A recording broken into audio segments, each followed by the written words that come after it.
నారాయణం నమస్కృత్య నరం చైవ నరోత్తమం దేవీం సరస్వతీం వ్యాసం తతో జయం ధీరయేత్.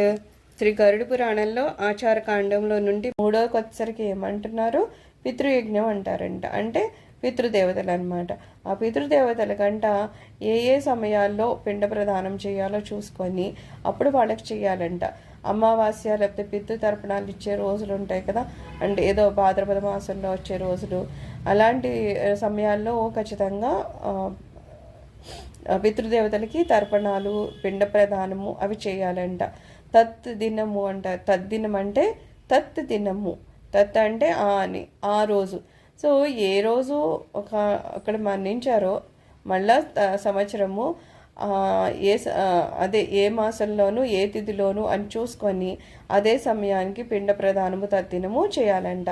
ఆ సమయంలో మధ్యాహ్నం పూట చేసే కార్యక్రమం మొత్తము పితృయజ్ఞం అంటారు. మధ్యాహ్నం 12 గంటల వరకు ఆ సమయాల్లో చేస్తారు అనుకుంటా.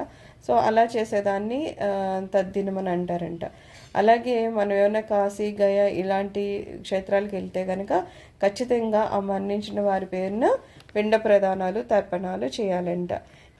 అయితే తద్దినం అనేది మాత్రం మాసమో ఏతిదో చూసుకొని పెడతాం. కానీ అదే పుణ్యక్షేత్రాలకి ఇలా ఎప్పుడో మధ్యలో కాశీ, గయ అలా వెళ్ళాం మధ్యలో ఎప్పుడన్నా, అప్పుడు మాత్రం తిథితో సంబంధం లేకుండా ఎప్పుడైనా పెట్టచ్చట. అలా కాకుండా ఎప్పుడు అయినా సరే కాశీ, ప్రయాగ, గయ, బదరి లోని బ్రహ్మకపాలం ఇలాంటి క్షేత్రాలకు ఎప్పుడు వెళ్ళినా సరేనంట ఖచ్చితంగా పిండ ప్రదానం చేయాలంట. అదేదో ఈ సంవత్సరం అయింది కదా అలా ఇలా ఏం అనుకోక్కర్లేదంట. ఖచ్చితంగా పిండ ప్రదానం చేయాలి. వీటినే పితృయజ్ఞాలు అంటారంట. ఇవి పితృదేవతల కోసం చేసే శ్రాద్ధాలు. అందులో నిత్య శ్రాద్ధాలు చేస్తారు.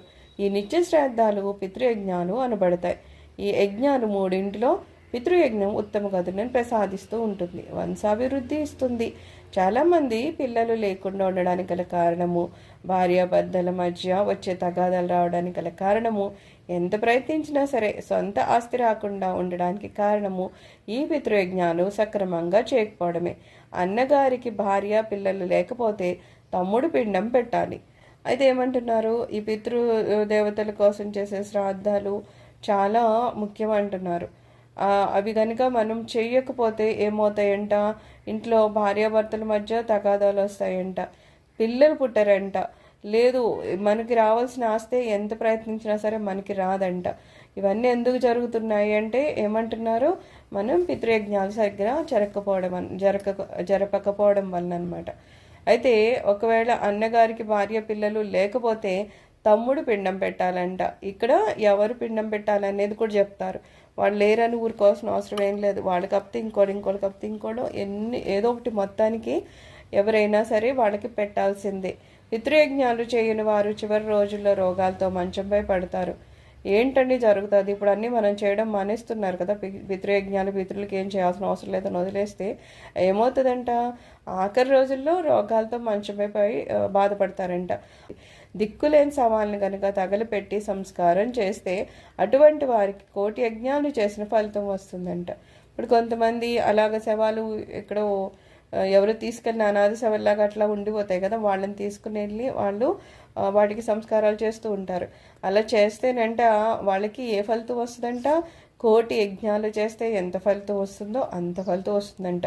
పిండం పెట్టకపోతే నానాయాత అనుభవిస్తారు. అయితే అడిగేవాళ్ళు ఎవరున్నారని పిండం పెట్టకుండా వదిలేస్తే కనుక ఖచ్చితంగా దాని ఫలిత రూపంలో చాలా కష్టాలు పడతారంట. అయితే ఎందుకు చేయాలి అని చేయడం మానేయడము ఒక ఎత్తు అయితే, చేయడం అనే వాళ్ళు ఉంటే అలా ఒకవేళ చేయడానికి డబ్బులు కనుక కొరత ఉంటే వాళ్ళకి ఏమంటున్నారు? పెద్ద పెద్ద కార్యక్రమాలు ఏం చేయక్కర్లేదంట.